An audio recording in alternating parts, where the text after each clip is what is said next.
छत्तीसगढ़ के इतिहास के वीडियो सीरीज़ में आप सभी का स्वागत है। छत्तीसगढ़ के मध्यकालीन इतिहास के अंतर्गत हम बस्तर के इतिहास से संबंधित काकतीय वंश के बारे में पढ़ रहे थे। काकतीय वंश का यह तीसरा पार्ट है।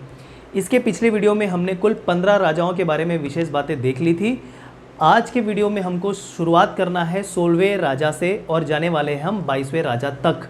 उनके संबंध में सारी विशेष बातें देखेंगे। ठीक है, कुल 25 राजाओं की सूची मैंने बताई थी आपको काकतीय वंश के संबंध में। ठीक है, तो चलिए आज का पार्ट 3 स्टार्ट करते हैं। इसके पहले पिछले वीडियो के संबंध में जो भी बातें थी जो आखिरी में हमने देखी थी उसका मैं रिवीजन कर देना चाहता हूँ। और वो ये है कि 15वें राजा के रूप में हमने देखा था अजमेर सिंह, मतलब दरियाव देव के पहले हमने देखा था अजमेर सिंह को। ठीक है, 15वें शासक काकतीय वंश के। अब जब उनका शासन चल रहा था तो दरियाव देव ने उन पर आक्रमण किया, ये भी हमने देख लिया था। देखिए, अजमेर सिंह जो 15वें राजा थे और 16वें राजा दरियाव देव दोनों सौतेले भाई थे। ठीक है, तो इन दोनों के बीच संघर्ष का माहौल चलता रहा। पहली बार अकेले दरियाव देव ने आक्रमण कर दिया अजमेर सिंह पे, हार गए। कौन हार गए? दरियाव देव हार गए। ठीक है, फिर इन्होंने किया, हारने के पश्चात कुछ समय बाद इन्होंने एक स्ट्रेटजी के साथ आक्रमण किया, मतलब अकेले आक्रमण नहीं किया। इन्होंने क्या किया कि सेना बनाई। किसकी सेना बनाई? अंग्रेजों की सेना, जिसमें जॉनसन प्रमुख थे, जॉनसन। ठीक है, जयपुर नरेश विक्रमदेव के साथ मिलकर और तीसरा मराठों के साथ मिलकर, इन तीनों के साथ मिलकर अपनी सेना बनाई दरियाव देव ने और फिर आक्रमण किया अजमेर सिंह पे और अजमेर सिंह फिर हार गया। ठीक, तब से फिर इनका शासन आ गया। कब? 1977 से। तो हम शासन समय देखते हैं कि अजमेर सिंह का शासन 1777 तक चलता है और 1777 के बाद से दरियाव देव का शासन आ जाता है। ठीक है, क्योंकि उन्होंने आक्रमण कर दिया, दरियाव देव ने आक्रमण कर दिया था इस वजह से। ठीक है, तो 1777 में अंत हो जाएगा अजमेर सिंह का और शुरुआत हो जाएगी दरियाव देव की। 1777 से 1800 ईस्वी तक इनका शासन समय रहने वाला है। उससे पहले एक और चीज़ मैं बताने वाला हूँ और वो ये है कि दरियाव देव के समय से बस्तर में मराठा राज होने वाला है। जैसा कि मैंने आपको अभी बताया कि दरियाव देव के द्वारा अपने सौतेले भाई अजमेर सिंह पर आक्रमण किया जाना था, उसके लिए दरियाव देव ने मराठों की सहायता ली। अब मराठे जो है मतलब भोसला शासक नागपुर के, ठीक है, वो फ्री में तो मदद करेंगे नहीं, उसके बदले कुछ चाहेंगे, है ना। तो एक तरीके से इन्होंने, दरियाव देव ने मराठों के द्वारा सहायता लेकर एक तरीके से बस्तर को मराठों के अधीन कर दिया, मतलब दरियाव देव मराठों के अधीन आ गए। ठीक है, और जैसा कि हमने देखा था कि अजमेर सिंह के समय हल्बा विद्रोह की शुरुआत हुई थी। उस हल्बा विद्रोह का दमन करने के लिए भी दरियाव देव ने मराठों की सहायता ली थी। तो इस प्रकार मराठों की सहायता से दब गए। मराठों की सहायता से दबने के कारण एक तरीके से खुद मराठों के अधीन चले गए, और जब खुद मराठों के अधीन चले गए तो मतलब बस्तर मराठों के अधीन चला गया। तो इनके समय से ही बस्तर जो है मराठों के अधीन आ गया। तो यहाँ पर लिखा हुआ है बस्तर में मराठा राज। ठीक है, जो 1777 से शुरुआत होकर, मतलब दरियाव देव के शासन समय से शुरुआत होकर चलेगा 1854 तक। देखिएगा, 1777 से 1854। ठीक है, बस्तर में शुरुआत हो रही है मराठा शासन की 1777 से, जबकि हम छत्तीसगढ़ में देखें, मतलब दक्षिण कोसल वाले क्षेत्र में 1741 से मराठा शासन की शुरुआत हो चुकी थी रतनपुर वाले क्षेत्र में, मतलब दक्षिण कोसल वाले क्षेत्र में। एकदम क्लियर है, दक्षिण कोसल वाले क्षेत्र में मराठा राज 1741 ईस्वी से, जबकि बस्तर में 1777 से शुरुआत हुई मराठा शासन की। क्योंकि जैसा कि हमको पता है दोनों अलग अलग प्रशासनिक क्षेत्र थे। कौन? दक्षिण कोसल मतलब छत्तीसगढ़ और बस्तर क्षेत्र, ये दोनों अलग अलग प्रशासनिक क्षेत्र थे। मैंने बहुत बार बताया है। क्लियर है क्या? आगे बढ़े, चलिए बात करते हैं दरियाव देव की। रीज़न भी बता दिया क्यों अधीन आ गए। ठीक है, 1777 से 1800 ईस्वी तक इनका शासन रहने वाला है। इनके संबंध में हम देख लेते हैं विभिन्न बातें। देखिए, भोपालपट्टनम संघर्ष इसके समय हुआ अप्रैल 1795 में। इतनी बातें ध्यान रख लीजिए बस कि भोपालपट्टनम संघर्ष किसके समय हुआ? तो दरियाव देव के समय। देखिए, बहुत सारे विद्रोह होने वाले हैं, जैसा कि मैंने आपको बताया था, बहुत सारे जनजातीय आंदोलन होंगे। ठीक है, तो उनका समय और उनके समय कौन से काकतीय शासक शासन कर रहे थे, ये बातें विशेष तौर पर याद होनी चाहिए। जैसे इसके पहले जो 15वें राजा थे कौन से, अजमेर सिंह, उसके समय कौन सा विद्रोह हुआ, हलवा विद्रोह, ये आपको ध्यान में रखना था, ठीक है। और फिर दरियाव देव के समय आपको ये याद रखना है, भोपालपट्टनम संघर्ष, ठीक, अप्रैल 1795 में, ये बातें ध्यान रखिए। अगला जो बहुत ज़्यादा महत्वपूर्ण है, कोटपाड़ की संधि, डेट के साथ याद करना है, 6 अप्रैल 1778, भोपालपट्टनम 1795, लेकिन कोटपाड़ संधि 6 अप्रैल 1778, 1778, डेट के साथ याद रखिए, क्लियर है। अब क्या हुआ, जैसा कि मैंने बताया, बस्तर में मराठा राज, देखिए 1777 में हेल्प मांगा दरियाव देव ने, किसको हराने के लिए, किसको हराने के लिए, अजमेर सिंह को हराने के लिए, ठीक है। लेकिन ऑफिशियली बस्तर के अधीन कब जाएगा, माफ कीजिए, भोसलों के अधीन कब जाएगा बस्तर, कोटपाड़ संधि के अंतर्गत ऑफिशियली। उस समय सहायता मांगी मतलब दब गए, एहसान तले दब गए दरियाव देव, मराठों के एहसान तले दब गए। लेकिन ऑफिशियली औपचारिक रूप से कोटपाड़ संधि के द्वारा बस्तर भोसलों के अधीन मतलब मराठों के अधीन चला गया। देखिए क्या हुआ, कोटपाड़ संधि के अंतर्गत बस्तर भोसलो शासन के अधीन चला गया, भोसला शासन के अधीन चल गया। और ये भोसला कहाँ पर शासन करते थे, मुख्य रूप से नागपुर वाले क्षेत्र में, ठीक है। तो बस्तर भोसला शासन के अंतर्गत या अधीन चला गया। और फिर देखिए, चूंकि भोसला शासक रतनपुर वाले क्षेत्र को पहले ही अधिकृत कर चुके थे 1741 में, मतलब मराठा, ठीक है। अब मराठा बोलूं या भोसला बोलूं, क्योंकि जो मराठा थे उनमें से एक भोसला भी थे जो नागपुर में शासन करते थे, और नागपुर के भोसलों के द्वारा ही रतनपुर क्षेत्र में शासन या कब्जा किया गया था 1741 में ही, ठीक है। तो देखिए उस समय रतनपुर वाला क्षेत्र नागपुर के अधीन जा चुका था, नागपुर के भोसलों के अधीन जा चुका था। फिर क्या हुआ, कोटपाड़ संधि के अंतर्गत बस्तर भी भोसलों के अधीन चला गया। तो एक तरीके से बस्तर जब भोसलों के अधीन गया, तो एक तरीके से ये भी कह रहे हैं कि जो बस्तर है वो शेष छत्तीसगढ़ मतलब दक्षिण कोसल क्षेत्र के साथ मिल गया। क्योंकि अब देखिए ये छत्तीसगढ़ के ये जो भाग है, दक्षिण कोसल और बस्तर दोनों, ये दोनों के दोनों नागपुर के भोसलों के अधीन है। तो बस्तर इस तरीके से क्या कहा जाने लगा कि बस्तर भी दक्षिण कोसल मतलब वर्तमान छत्तीसगढ़ के साथ मिल गया इस समय, ठीक। तो ध्यान रखिएगा, बस्तर और छत्तीसगढ़ का एकीकरण कब हुआ प्रशासनिक तौर पे, तो कोटपाड़ संधि के तहत। क्योंकि पहले से छत्तीसगढ़ मतलब दक्षिण कोसल भोसलों के अधीन था, अब कोटपाड़ संधि के अंतर्गत बस्तर भी चला गया, तो दोनों चले गए एक साथ, तो बस्तर छत्तीसगढ़ का अंग बन गया कोटपाड़ संधि के अंतर्गत मतलब 1778 में, ठीक है। तो दो बातें ध्यान में रखनी है, पहला ऑफिशियली औपचारिक रूप से बस्तर भोसलों के अधीन चला गया, नागपुर के भोसलों के अधीन चला गया मतलब मराठों के अधीन चला गया, और दूसरी बात बस्तर इस प्रकार छत्तीसगढ़ का अंग बन गया। ये बातें ध्यान रखना है कोटपाड़ संधि से मतलब 1778 से, क्योंकि इसके पहले जितनी भी बार मैंने बात की है बस्तर और छत्तीसगढ़ की अलग अलग प्रशासनिक क्षेत्र के रूप में बात की है आपसे। एकदम क्लियर है क्या, ठीक, याद करेंगे, बहुत इंपॉर्टेंट सीक्वेंस है, ठीक। अब ये संधि किसके किसके बीच हुई, देखिए भोसला पक्ष के के मध्य हुई। तो देखिए कौन कौन से पक्ष रहने वाले, मतलब भोसला पक्ष रहेंगे और भोसला पक्ष के अंतर्गत रहेंगे अवीर राव, ठीक है। कौन रहेंगे, अवीर राव, नाम याद रखिएगा। भोसला पक्ष के अंतर्गत बस्तर में इस समय जब संधि हो रही थी तो अवीर राव, क्लियर। दूसरा जयपुर पक्ष, जयपुर मतलब उड़ीसा का जयपुर देखते आ रहे थे, ठीक है, विक्रमदेव शासक, और बस्तर के राजा मतलब दरियाव देव। इन तीनों के मध्य यह संधि हुई, मतलब कौन सा क्षेत्र किसके अधीन आ जाएगा इसको लेकर एक संधि हुई, कहां पर कौन प्रशासन करेगा, इस संबंध में संधि हुई। और इस संधि के अंतर्गत मराठों ने दरियाव देव को शासन का अधिकार तो दिया, लेकिन बदले में वार्षिक टकोली भी मांगी, ठीक है, मतलब पैसा, वार्षिक पैसा मांगा टकोली के रूप में। ये आप ध्यान रखेंगे, फ्री में तो करने देंगे नहीं।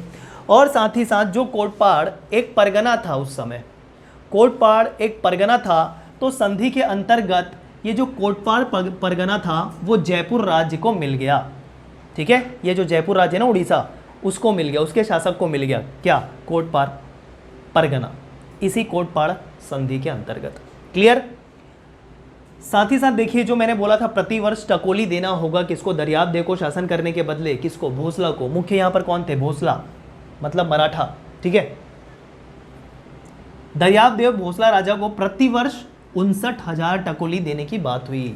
दरियाबदेव प्रतिवर्ष कितना देना था मराठों को, 59,000 59,000 टकोली देना था किसको, मराठों को। अब टकोली क्या होता है, सायर क्या होता है, ये पूरी बातें बताऊंगा जब प्रशासनिक व्यवस्था देखेंगे हम, वो सारी बातें मैं बताऊंगा, अभी आप समझते चलिए बस। ठीक है, और इसी समय मतलब दरियाबदेव के शासन के समय ही प्रथम अंग्रेज अधिकारी नहीं होगा, ये यात्री होगा, इसको करेक्ट कर लेना, प्रथम अंग्रेज यात्री। ठीक है, यात्री जिसने बस्तर में यात्रा करने की सोची या बस्तर में प्रवेश करने की कोशिश की लेकिन असफल रहे, उसका नाम था कैप्टन जेटी ब्लंट। ठीक है, कैप्टन जेटी ब्लंट। अप्रैल 1795 की बात है, पिछले भी वीडियो में मैंने बताया इनका नाम, कि अपने यात्रा वृत्तांत में उन्हें बहुत सारी बातों का वर्णन किया है, जिसमें आदिवासी को सामान बेचा जा रहा था बंजारों के द्वारा, क्या, गुड़ और नमक, ये बातें बताई थी, जिसका वर्णन जो यही यूरोपीय यात्री था, अंग्रेज यात्री था जेटी ब्लंट, उसने अपने यात्रा वृत्तांत में किया है, ऐसा मैंने बताया था आपको। तो ध्यान रखिए, ये प्रथम अंग्रेज यात्री था जिसने बस्तर में घुसने का प्रयास किया, बस्तर में एंटर करने का प्रयास किया लेकिन असफल हो गया। ठीक, कब प्रयास किया, अप्रैल 1795 में।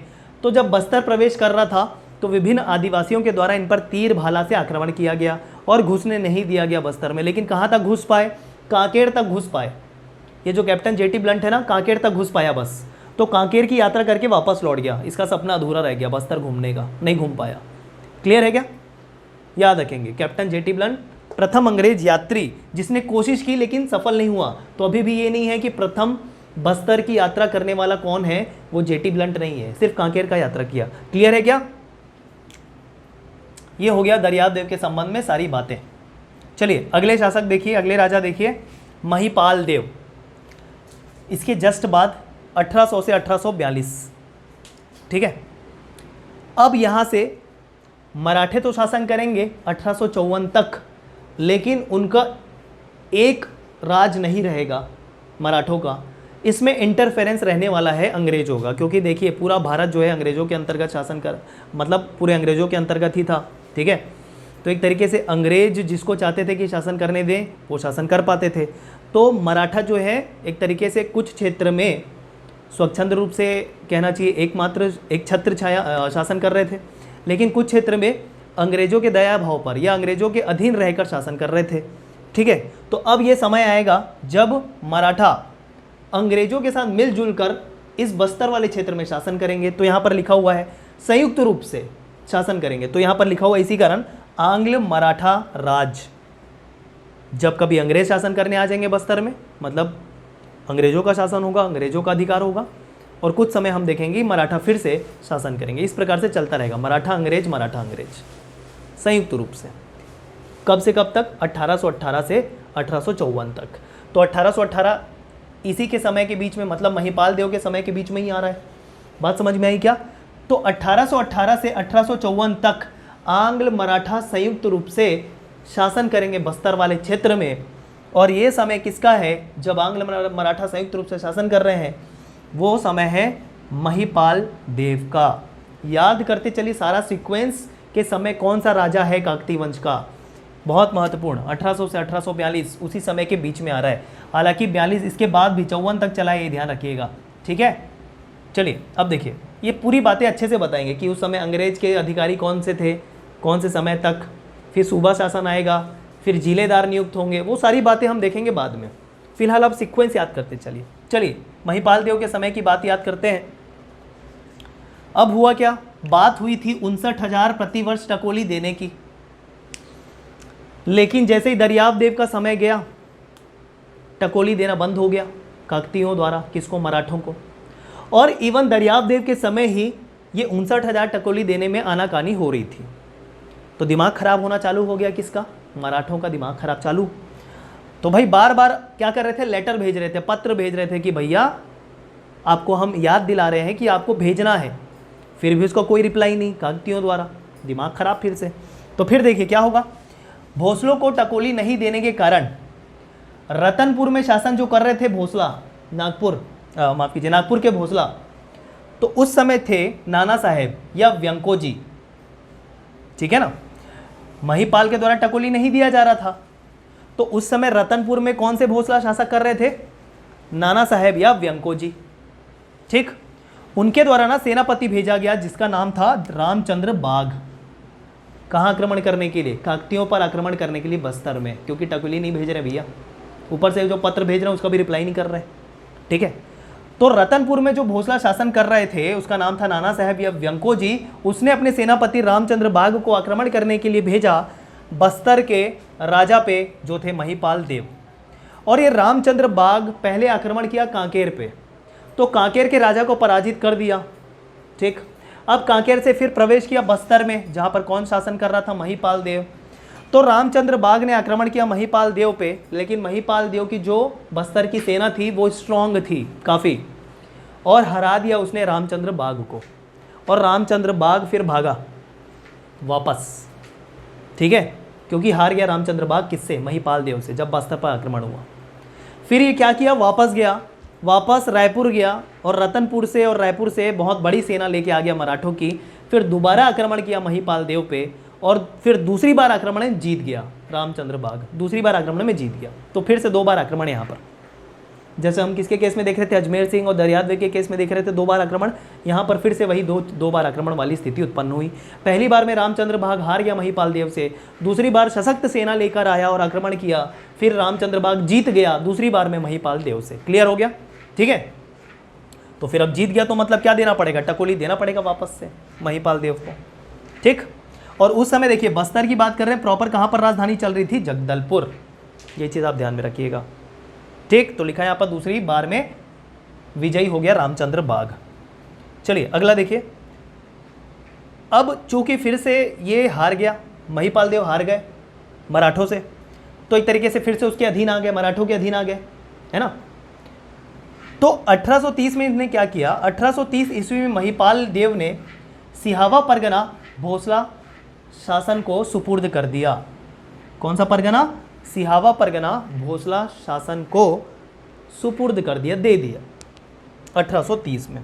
क्योंकि भैया देखिए टकोली इतना ज़्यादा इकट्ठा हो गया था ना, क्योंकि भेज ही नहीं रहे थे, प्रतिवर्ष का इकट्ठा होते होते बहुत हो गया था, पटा नहीं पा रहा था ये टकोली, ठीक। तो एक क्या काम किया फिर कि भैया एक साथ ले ले, तू एक पूरा क्षेत्र ले ले, मराठों बोल रहा है एक साथ ले ले, तो एक साथ दे दिया पूरा, क्या दे दिया, पूरा पूरा सिहावा परगना दे दिया टकोली के बदले, जो भी पेंडिंग टकोली था उसके बदले। क्लियर है क्या।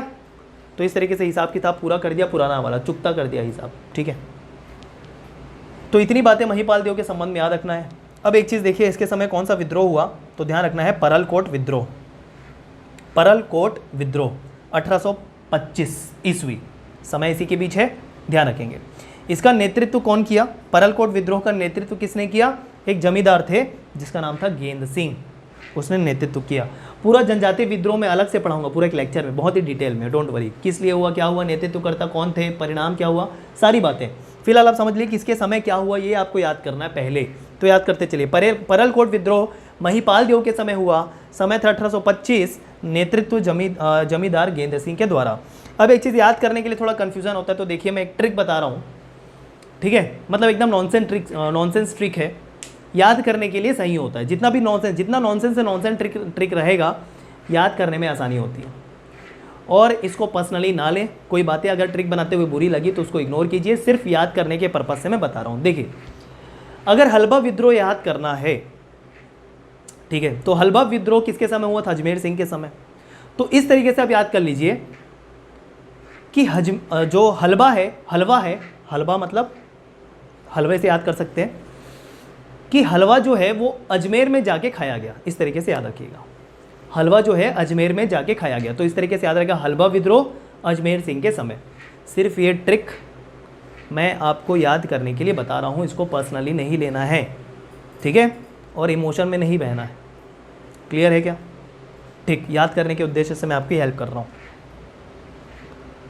अब एक और चीज़, कोटपाड़ संधि अगर याद करना है तो कैसे करोगे, किसके समय हुआ था, तो देखिए दरिया मतलब नदी, जैसा कि हमको पता है दरियाव देव से दरिया याद कर लीजिए, दरिया। और कोट पहाड़, पहाड़ मतलब पहाड़, पहाड़ से हम क्या याद करना है, पहाड़। तो दरिया और पहाड़, दरिया और पहाड़, दरियाव देव और कोट पहाड़, बात समझ में आई। दरिया याद हो जाएगा, दरियाव देव याद हो जाएगा, और कोट पहाड़ मतलब पहाड़ से पहाड़ याद करना है। तो दरिया और पहाड़ मतलब नदी और पहाड़, ऐसे याद करेंगे। तो दरिया और पहाड़ ऐसे याद हो जाएगा, दरियाव देव और कोट पहाड़ संधि। क्लियर है, ऐसे याद कर सकते हैं आप। अब महिपाल देव के समय कैसे याद करना है, देखिए। तो महिपाल को ना महिपाल देव मत करो, क्या कर लो, महिपरल देव कर लो।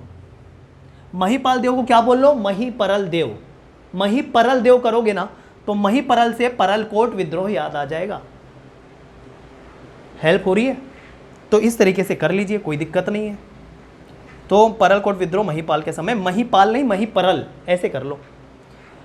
क्लियर है? चलो आगे बढ़ते हैं। और 18वें राजा देखिए भूपाल देव। अब महिपाल के दो पुत्र होंगे, महिपाल देव के दो पुत्र होंगे, एक का नाम होगा भूपाल देव और दूसरे का नाम होगा दलगंजन सिंह, याद करिए, ठीक है। तो एक पुत्र जो ज्येष्ठ पुत्र है भूपाल देव, वो गद्दी पर बैठा। शासन समय होगा क्या, 1842 से 1853 ईस्वी, ठीक है। और इसके समय कौन कौन सा विद्रोह याद कर लीजिए, तारापुर विद्रोह और मेरिया विद्रोह, दो विद्रोह याद करना है भूपाल देव के समय। तारापुर विद्रोह 1842 से 1854, 12 साल का समय, ठीक, 12 साल तक चला तारापुर विद्रोह। और मेरिया विद्रोह 1842 से 1863, ठीक है। इस तरीके से आपको ध्यान रखना, तकरीबन 21 साल मेरिया विद्रोह चला और 12 साल तारापुर विद्रोह चला भूपाल देव के समय। 1842 से 1853 तक का इनका समय था। तो इनके जाने के बाद भी मेरिया विद्रोह चलता रहा, इनके जाने के बाद भी तारा विद्रोह चलते रहा। रीज़न क्या था मैं पूरी बातें बताऊंगा, अभी बस इतना याद कर लो। अब इसको कैसे याद करना है कि भूपाल देव कह रहे हैं, क्या कह रहे हैं, मेरी तारा। भूपाल देव क्या कह रहे हैं, मेरी तारा, ठीक है। तो मेरी से मेरिया विद्रोह आ जाएगा और तारा से तारापुर विद्रोह आ जाएगा। क्लियर हो गया। भूपाल देव महिपाल देव के बेटे, एक और बेटे थे महिपाल देव के, मतलब भूपाल देव के सौतेले भाई, जिसका नाम था दलगंजन सिंह, ठीक है। तो ये चीज़ आप ध्यान रखिएगा, ये दलगंजन सिंह आगे आएंगे, ठीक है ना। जब तारापुर विद्रोह होगा ना तो उसी के नेतृत्व करता है कौन, दलगंजन सिंह। तारापुर परगने के अधिकारी थे वो, मतलब अपने भाई को अधिकारी के रूप में स्थापित किया था तारापुर परगने में, ठीक। और बाद में फिर लड़ाई झगड़ा हुई भूपाल देव और दलगंजन सिंह के बीच में, और फिर जब तारापुर विद्रोह हुआ तो उसके नेतृत्वकर्ता भी हुए कौन, दलगंजन सिंह। नाम याद करके कर लीजिए बस। तो ये हो गया। अब देखिए भूपाल देव को कंटिन्यू करते हैं। अब देखिएगा क्या है, भूपाल देव के समय मतलब इसी समय नरबली के उन्मूलन के प्रयास किए गए, ठीक है। अब नरबली प्रथा चलती थी कहाँ पर, डंकिनी शंकिनी नदी के संगम पर स्थित दंतेश्वरी मंदिर में नरबली प्रथा चलती थी। तो अंग्रेज अधिकारियों को पता चला, तो नरबली प्रथा के उन्मूलन के लिए कार्य किए गए इस समय, जो एक तरीके से मेरिया विद्रोह से संबंधित होने वाला है। देखिएगा फिलहाल इतना समझ लीजिए कि इसी समय, किसके समय, भूपाल देव के समय। प्रश्न बन सकता है किसके समय नरबली उन्मूलन के लिए कार्य किए गए, तो भूपाल देव के समय नरबली के उन्मूलन के लिए प्रयास किए गए।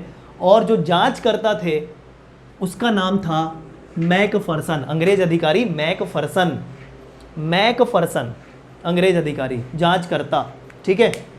चलिए अब जब ये जांच करता हुए तो उनके अनुसार कब नरबली होती थी, तो देखिए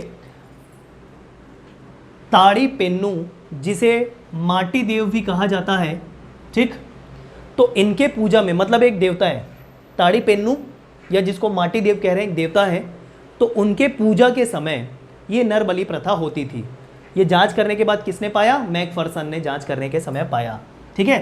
तो ताड़ी पेन्नू या माटी देव की पूजा के समय नरबली एक प्रमुख संस्कार था इनका, आदिवासियों का, ठीक है। देवता का नाम याद रखेंगे, ताड़ी पेन्नू या माटी देव जिसे कह रहे हैं। तो उनकी पूजा के समय ये नरबली होती थी, जो जांच करने के बाद पता चला मैकफरसन के द्वारा, ठीक है। अब एक तथ्य समझ लीजिए, देखिए जिसको नरबली करना था, मतलब नरबली के लिए जिसकी मतलब वध करना था, जिसके लिए मतलब जिसकी नरबली करनी थी, तो यहाँ पर लिखा है नरबली के निमित्त वध्य जनों की पूर्ति का कार्य, मतलब जिसकी भी नरबली होनी थी वो कहाँ से लाए जाते थे, ठीक। तो वध्य जनों की मतलब जिसकी नरबली होनी थी उसकी पूर्ति का कार्य, मतलब उनको लाने का कार्य, जिनकी नरबली करनी है उनको लाने का कार्य या उनकी पूर्ति का कार्य पावा और गहिंगा जनजातियों द्वारा किया जाता था। बेसिकली ये छत्तीसगढ़ की जनजाति के अंतर्गत नहीं आते हैं, ठीक है। ये दो जो जनजाति मैंने नाम बताया छत्तीसगढ़ की जनजाति के अंतर्गत नहीं आते हैं। तो ध्यान रखिएगा, जिनकी भी नर बलि होनी थी उनकी पूर्ति का कार्य उनको लाता कौन था, कौन सी जनजाति पूर्ति करती थी, पावा और गहिंगा जनजातियों के द्वारा उनकी पूर्ति की जाती थी। ये एक तथ्य आप याद कर सकते हैं, महत्वपूर्ण प्रश्न हो सकता है, ठीक है। तो इतनी बातें आपको ध्यान में रखनी है भूपाल देव के संबंध में। चलिए आगे बढ़ते हैं जल्दी से और ख़त्म करते हैं फिर आगे। अब देखिए बस्तर में ब्रिटिश राज आ जाएगा। जैसे कि मैंने आपको बताया 1818 से 1854 तक आंग्ल मराठा संयुक्त रूप से शासन करेंगे, लेकिन अब 1854 से मराठा शासन हट जाएगा और पूरी तरीके से आ जाएगा क्या, अंग्रेज शासन, अंग्रेज राज। तो लिखा है बस्तर में अब ब्रिटिश राज आ जाएगा 1854 से। 1854 खत्म हो गया, ठीक है, ब्रिटिश राज आ गया, मतलब मराठों का रोल खत्म। अब कौन आ गए, ब्रिटिश। क्लियर है। बस्तर में क्या हुआ ऐसे 1854 में जो ब्रिटिश के अंतर्गत आ गया, तो ध्यान रखना है, बहुत ही महत्वपूर्ण सीक्वेंस है भारत के इतिहास के संबंध में। इस समय 1854 में डलहौजी का एक तरीके से क्या बोलना चाहिए, वो वायसराय थे, ठीक है। खैर वायसराय तो 1858 के बाद से आने लगा, उसके पहले बोलते थे गवर्नर जनरल। तो उस समय गवर्नर जनरल जो थे वो कौन थे, डलहौजी। तो डलहौजी की 1854 में एक नीति आई जिसे हड़प नीति कहते हैं, डलहौजी की हड़प नीति कहते हैं। उसके अंतर्गत क्या होता था, किसी भी राजा महाराजा का अगर कोई पुत्र नहीं होता था, कोई भी पुत्र संतान नहीं होती थी, तो उसका शासन, उसकी मृत्यु के बाद उसका साम्राज्य हड़प लिया जाता था ब्रिटिश साम्राज्य के अंतर्गत। ये थी डलहौजी की हड़प नीति, ठीक है। तो 1854 में डलहौजी की हड़प नीति के तहत क्या हुआ, रघुजी तृतीय जो नागपुर के भोसला थे उस समय, रघुजी तृतीय निसंतान थे, कोई पुत्र संतान नहीं थी, और उसकी मृत्यु हो गई। तो एक तरीके से फिर शासन करने वाला कोई नहीं बचा रघुजी तृतीय के बाद। तो इनका जो साम्राज्य क्षेत्र था वो डलहौजी के द्वारा हड़प लिया गया ब्रिटिश साम्राज्य में। और चूंकि रघुजी तृतीय मतलब नागपुर के भोसला और उसके अंतर्गत ये पूरा छत्तीसगढ़ का क्षेत्र आता था, मतलब छत्तीसगढ़ भी कहाँ चला गया, ब्रिटिश साम्राज्य के अंतर्गत चला गया डलहौजी की हड़प नीति के तहत। इतनी बात समझ में आ गई, ठीक है ना। हड़प नीति वही थी कि अगर किसी भी राजा का पुत्र नहीं है तो उसकी मृत्यु के पश्चात वो पूरा राजा का क्षेत्र, साम्राज्य क्षेत्र ब्रिटिश साम्राज्य में मिला लिया जाता था। रघुजी तृतीय उस समय भोसला मतलब मराठा के द्वारा शासन कर रहे थे, मतलब मराठा साम्राज्य के अंतर्गत शासन कर रहे थे।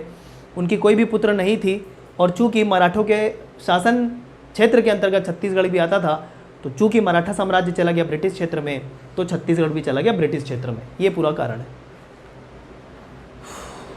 क्लियर है, ठीक। आगे बढ़े। 19वें राजा देखिए, अब शासन इसी समय, मतलब देखिए अब फिर अंग्रेजों ने हड़प तो लिया क्षेत्र, लेकिन ऐसा नहीं रहता था कि कंप्लीटली उस वंश के संबंध में सभी को हटा दिया, पूरा उखाड़ फेंके, ऐसा भी नहीं रहता था। क्योंकि अल्टीमेटली ब्रिटिश अपने साम्राज्य में मिला तो लेते थे, लेकिन उस क्षेत्र को चलाने के लिए कोई तो चाहिए। तो ये क्या करते थे, साम्राज्य को अपने अंतर्गत तो मिला लेते थे, लेकिन साम्राज्य करने के लिए, अपने अंतर्गत रहते हुए ही साम्राज्य करने के लिए दे देते थे जो भी वहाँ पर राजा पहले से थे उनको, ठीक है। तो इस तरीके से कंटिन्यू शासन हुआ काकतियों के द्वारा, लेकिन ब्रिटिश साम्राज्य के अधीन रहकर। तो 19वें राजा छत्तीसगढ़ में काकतियों के, बस्तर में काकतियों के थे भैरम देव, ठीक है। 1853 से 1851 तक का इनका समय था।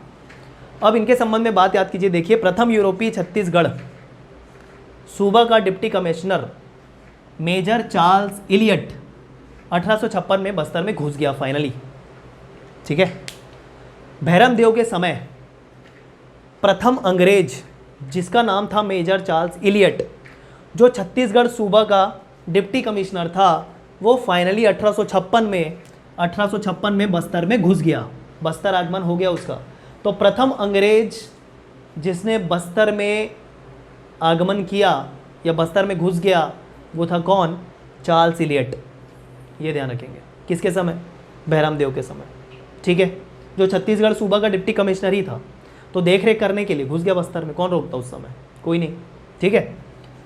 अब भैरम देव के समय विद्रोह कौन कौन सा हुआ, लिंगागिरी विद्रोह, ठीक है, और दूसरा कोई विद्रोह। लिंगागिरी विद्रोह और कोई विद्रोह, ये दो विद्रोह आपको याद रखना। फिर कैसे याद करें, तो देखिए फनी है लेकिन कर लेते हैं, कोई दिक्कत नहीं है। भैरम देव ने कहा, क्या कहा, भैरम देव ने कहा कि कोई लिंगा मूवी देखा क्या। भैरम देव ने कहा, क्या कहा, कोई लिंगा मूवी देखा क्या? लिंगा मूवी आई थी ना रजनीकांत की, वही पूछ रहा है बहरम देव। क्या कि कोई लिंगा मूवी देखा क्या?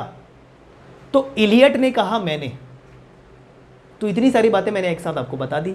कोई विद्रोह याद आ जाएगा, लिंगागिरी विद्रोह आ जाएगा लिंगा मूवी से। और जब पूछ रहा है कौन, बहरम देव पूछ रहा है कि कोई लिंगा देखा क्या, तो रिप्लाई कौन कर रहा है? हाँ मैंने देखा। कौन रिप्लाई कर रहा है? इलियट। ठीक है, तो इतनी बातें आपको एक साथ याद करा दी मैंने। बस नाम याद रखना है कि किसने पूछा था? बहरम देव। अब किसने पूछा ये यही याद नहीं है तो फिर आप कैसे याद करेंगे बाकी चीज़ें? तो बहरम देव बस याद कर लो। बहरम देव पूछ रहा है कोई लिंगा देखा क्या? तो इलियट ने कहा मैंने।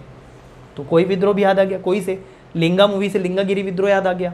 और किसने कहा? इलियट ने। तो डिप्टी कमिश्नर जो बस्तर में घुसा पहली बार 1856 में, ये भी बातें याद आ जाएंगी। मैं कोशिश कर रहा हूँ आपको वो याद हो जाए। आई होप याद हो रहा होगा। ठीक है, अब चलिए जल्दी देखते हैं आगे। बहरम देव की 3 पत्नियां थी, उसमें से एक पत्नी का नाम था जुगराज कुंवर। 3 पत्नियां थी बहरम देव की, जिसमें से एक पत्नी का नाम था जुगराज कुंवर, जिसको हम रानी चोरिस के नाम से जानते हैं।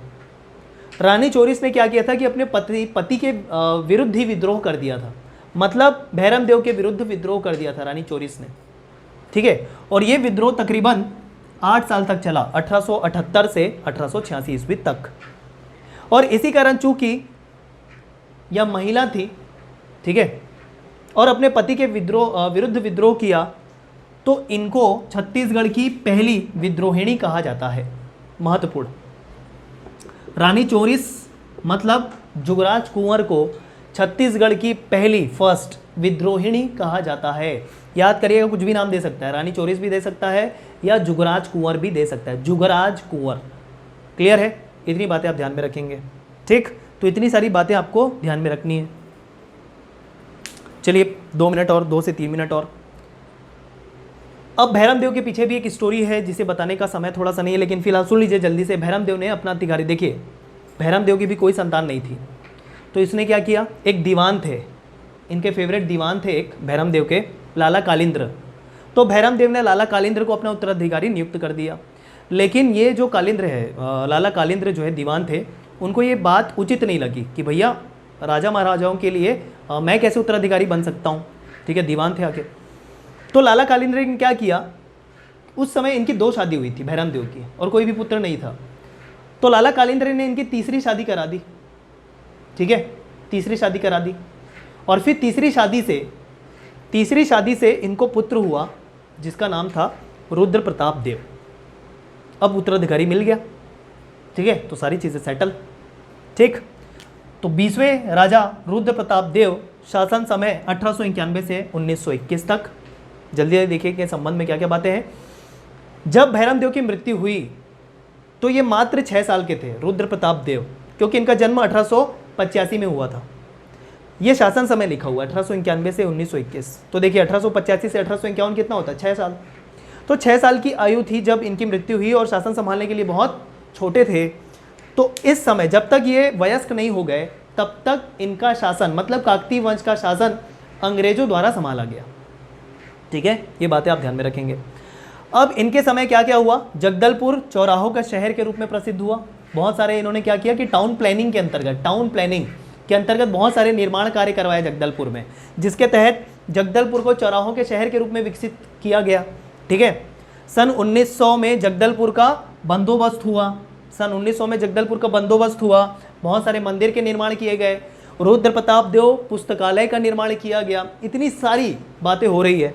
ठीक है, और इस समय जो ब्रिटिश प्रशासक थे जगदलपुर में ही, बस्तर में ही, वो 2 नाम याद कर लीजिए, फैगन और गियर, जो इसके मतलब अल्प आयु में रहने से शासन का भार संभाल रहे हैं। छोटे थे ना, तो कौन से 2 अधिकारी, अंग्रेज अधिकारी संभाल रहे प्रशासन? फैगन और गियर। तो इतने सारे कार्य का श्रेय इन दोनों को दिया जाता है, फैगन और गियर को। जितने भी मंदिर का निर्माण किया, तालाबों का निर्माण किया, पुस्तकालय का निर्माण किया, बहुत सारी टाउन प्लानिंग के अंतर्गत पूरे शहर को कायल कर दिया फैगन और गियर के द्वारा। बात समझ में आई? रुद्र प्रताप देव के समय जो विद्रोह हुआ उसका नाम था भूमकाल विद्रोह। ठीक, बहुत ही महत्वपूर्ण। विद्रोह है ये भूमकाल। अब इसके लिए कोई ट्रिक नहीं है मेरे दिमाग में, तो ऐसे ही याद कर लीजिए, रुद्र प्रताप देव के समय भूमकाल विद्रोह। ठीक है, 1910 रुद्र प्रताप देव के शासन के समय एक प्रथा थी जिसे कह रहे थे घेटी पूनी प्रथा। बहुत ही विचित्र प्रथा थी जिसके अंतर्गत राजा को यह अधिकार था कि वो किसी भी स्त्री को जो विधवा है या जिसके पति ने छोड़ दिया है उसकी नीलामी कर सकता था राजा। और एक तरीके से एक आय का स्रोत भी था यही घेटी पोनी प्रथा, जिसमें क्या कर रहे थे, स्त्रियों को जो क्या कह सकते हैं विधवा हो गई थी जिसके पति ने छोड़ दिया था उसकी नीलामी कर दिया जाता था। ठीक है, जो भी ज़्यादा बोली लगाता था उसको दे दिया जाता था, लेकिन जो भी स्त्री होती थी उसी जाति के लोगों के द्वारा ही नीलामी की जाती थी। आप ध्यान रखेंगे। ठीक है, तो एक तरीके से ध्यान रखेंगे घेटी पोनी प्रथा। और एक घेटी पोनी का अर्थ होता है कुटुंब की बहाली। ठीक, कुटुंब की बहाली ये अर्थ होता है इसका। और रुद्र प्रताप देव को अंग्रेजों के द्वारा सेंट ऑफ जेरूसलम की उपाधि दी गई, ये भी आप ध्यान रखेंगे। क्लियर है, तो इतनी बातें आपको ध्यान में रखना है। सेंट ऑफ जेरूसलम उपाधि दी गई रुद्र प्रताप देव को अंग्रेजों के द्वारा। चलिए लास्ट एक नोट पॉइंट लिख लीजिए, यहाँ पर लिखा है 1 अप्रैल 1882 तक।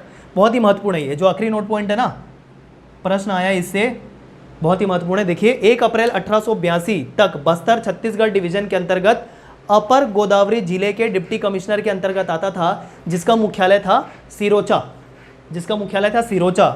और फिर उसके बाद कुछ समय के लिए कालाहंडी के भवानी पटना के सुपरिटेंडेंट के अंतर्गत आ गया बस्तर।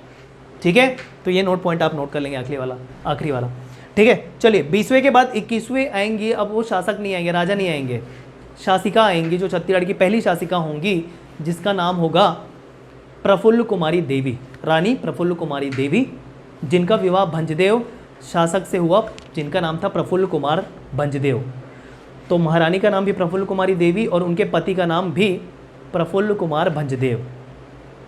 अब चूंकि उनका शासन भंजदेव शासक से हुआ तो एक तरीके से काकतियों का शासन समाप्त हो गया इसके बाद, लेकिन चूंकि वह जो शासिका थी वो काकती गद्दी पर बैठी तो अपने आप को क्या कहलाई, काकती कहलाई।